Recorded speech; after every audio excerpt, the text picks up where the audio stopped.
Talk about the play of your team, playing a lot of ranked teams so far in the season, and what was one of your biggest victories that you consider so far? Well, we've played six of the 9 teams we've played have been ranked, and I think as far as the biggest victory, going out to Hastings in the first game was big because they had beaten us in the first game the year before. Going down to Georgetown, playing Cumberland's, who was ranked 12th in NAIA D1, and Georgetown at their place in a tournament they'd won 11 times in a row, I think. Beating those 2 teams pretty handily were good wins. And then this past weekend, going out to Montana, playing against Montana Tech and Carroll College, a 9-2 and a 7-2 team, winning both games by 20 points. We've had several signature wins already this year.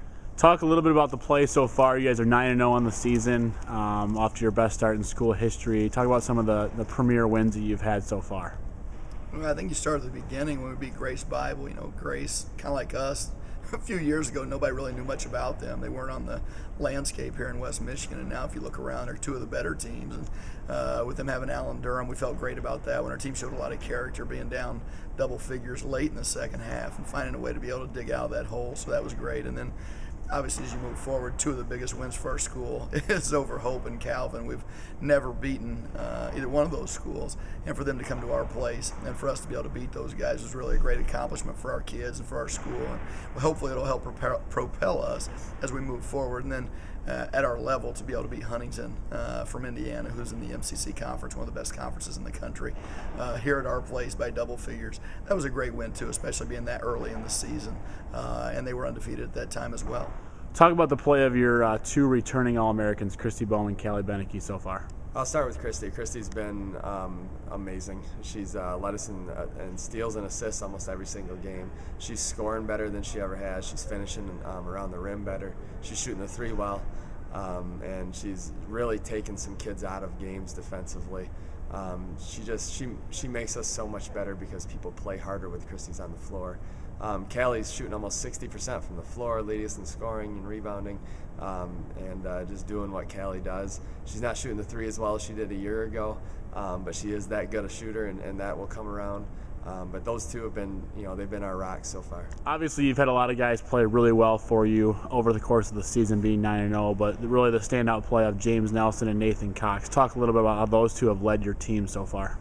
Well, I think it goes back to, when we first got to school and the weights and the track work we put in and our individual workouts and stuff, and just the effort that those 2 put forth. They always say that you can't be a great team if your 2 best players or your best players aren't your hardest workers, and those 2 guys epitomize what we want to be about here. And they just work extremely hard every day. They're reaping the rewards of it now with their good play, not just statistically, but just their all-around play, rebounding, assists, taking care of the ball, not turning it over, and being great teammates and leading the younger guys. And so really proud of those guys. Don't want to get too high. We've only 9 games through. We're a third of the way through. They got a lot of work to do, but really pleased with their effort and their energy right now, and hopefully that'll continue as we begin conference play. Wednesday, you guys play your first WHAC game of the year, a little bit different this year compared to years past. You start in December. What does it mean to play Dearborn so early in the season?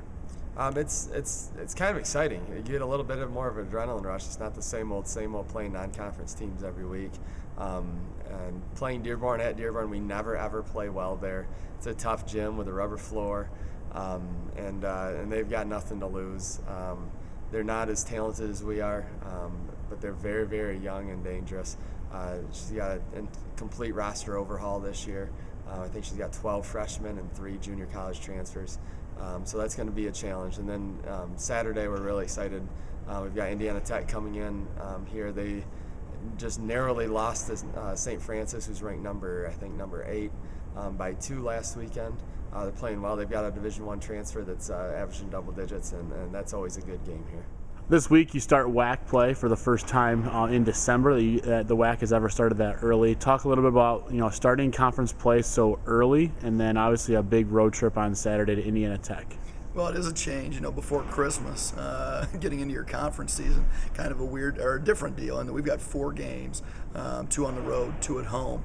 It'll be a good challenge for us. We try to put our guys in different situations every day, uncomfortable situations every day in practice, and this is just another example of that. And so we have to get it kind of jacked up early here and make sure we get off to a good start.